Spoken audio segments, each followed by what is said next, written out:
G'day my friends, Marty Ware here from martysgarden.com.au and the Marty's Garden Show.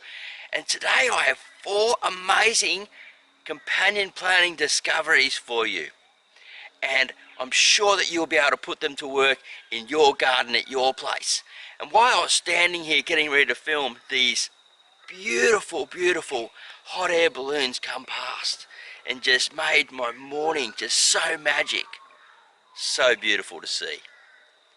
Let's head on and check out these discoveries, guys. I'm sure you're going to love them.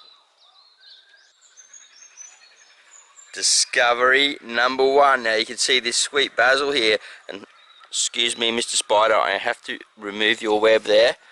We have nasturtium growing on here. Now these guys have self-sowed from the last spring and for the last cooler season. They survived just through the summer by hiding underneath this sweet basil plant. Yes, and they're facing straight towards that morning sun. Now, as you can see here, the sweet basil have already flowered up. They're nearly finished flowering and they're going into seed. And they've really been providing a lot of wonderful protection for these plants because they can't handle extreme heat. Now nasturtium have a pepper flavour. They're wonderful in salads. They make a great little wrap, and they're chock-a-block full of vitamin C. Just have a look at these guys, and they have a beautiful edible flower, which unfortunately we don't have a flower to show you right at this moment.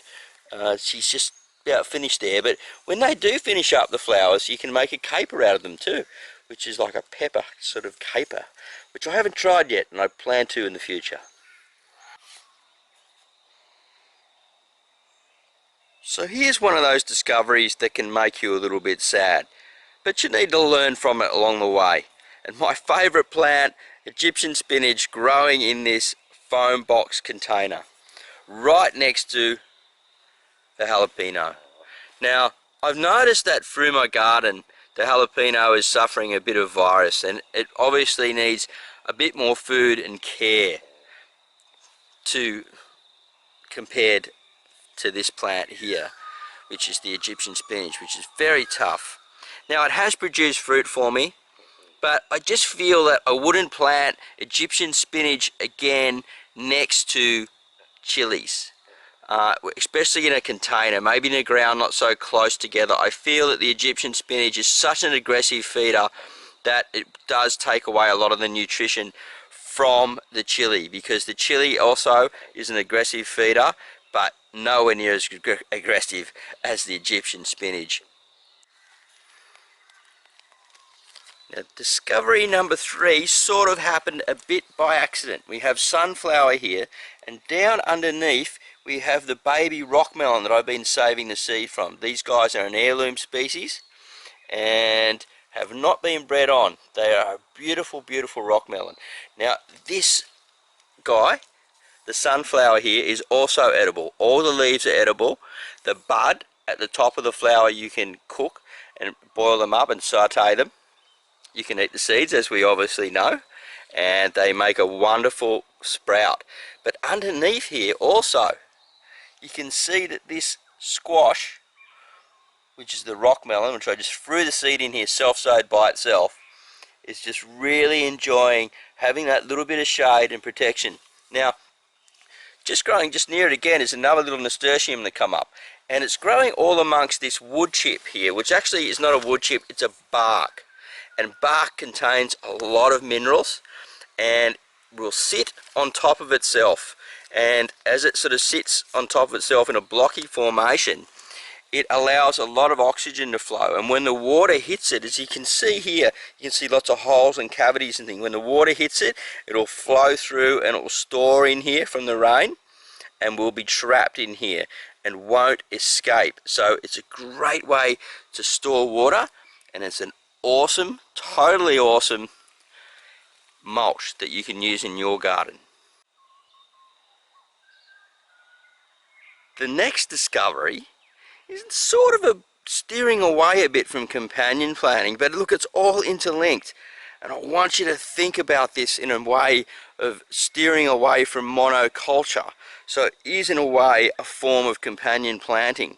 But what I've done here is I haven't really planned anything other than steering away from monoculture. Now these papaya are already about 8 feet and they have fruits on them starting up. We're about a week away. You can see the fruits here. I just put my finger up next to them, about yay big, and we've got our biggest one down below here. And it's going to be a ton of fruit on here. I'm going to be making green papaya salad. Pawpaw are full of papain and lots of different vitamins and antioxidants. Now they're growing again in this wood chip mulch. But my friend said the other day, he said, how are you getting these so big and so healthy in a drought? Well, a part of it is the companion planting. So we've got some basil at the back here, which is the Thai basil. And then we've got some sweet basil. We've got a real mixture here. Down below is also one of my favourites, the Egyptian spinach, or saliut they like to call it. I've got some purple sango radish growing down below here as well, and some habanero chilies. And you can see another little purple sango radish coming up in here. There is an array of plants surrounding this papaya. Now, in traditional sense, they would have told us that we should not plant too many roots around a tree like this, because what it will do is it will actually compete for food and nutrition. Now, it's exactly the opposite, my friends. We need to change our mindset on this. The reason is because there's mulch in here. I've thrown blue metal dust, which is a type of rock dust that we can collect around here naturally. And the roots are forming a microbial activity of just life down here, down below, into this soil down in here.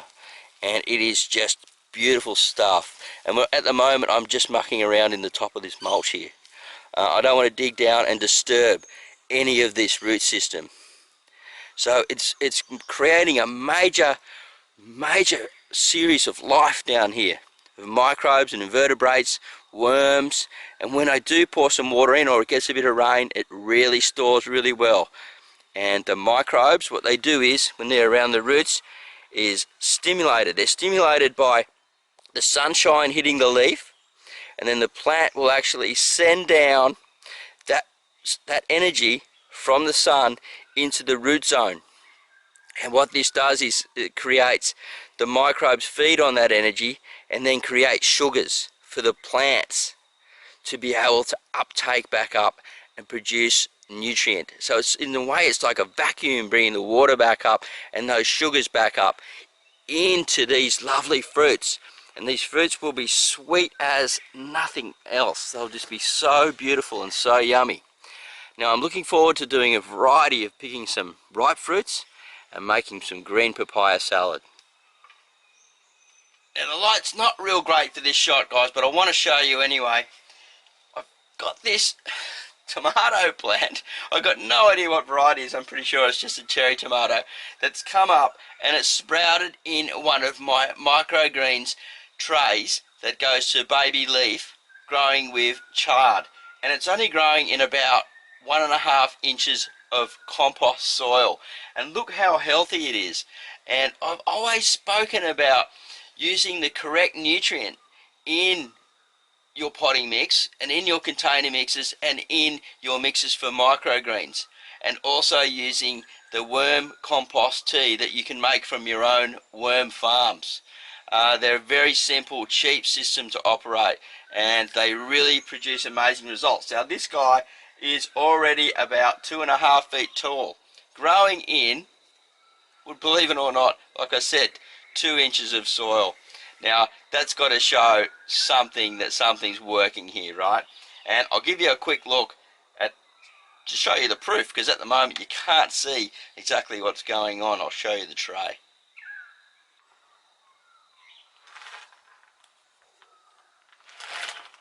So not only is this tomato performing really well in such a small amount of soil, it's obviously a companion with the red rainbow chard, or any of the chard family. So there you have it, 4 amazing discoveries that I have come across in my garden this summer in Australia. Now, what I want you to do is keep an eye open on what's going on in your garden, what's performing well and what isn't. Keep a really good close eye on what's going on and you'll make these amazing discoveries too. Nature truly is boundless with discoveries and we're only yet touching the surface. So my name's Marty Ware and I run the Marty's Garden Show, and you can catch me over martysgarden.com.au. If you want to learn one of my secrets, I have a worm farming book over at martysgarden.com.au. It's only $7 guys, and it is a wealth full of information. So I recommend that you head over there and check it out. It really will save you a lot of money, a lot of time, and get you amazing results. What's better than creating free fertilizer straight from nature? Alright, have a great day, happy gardening, and we'll see you at the next video real soon. Bye for now.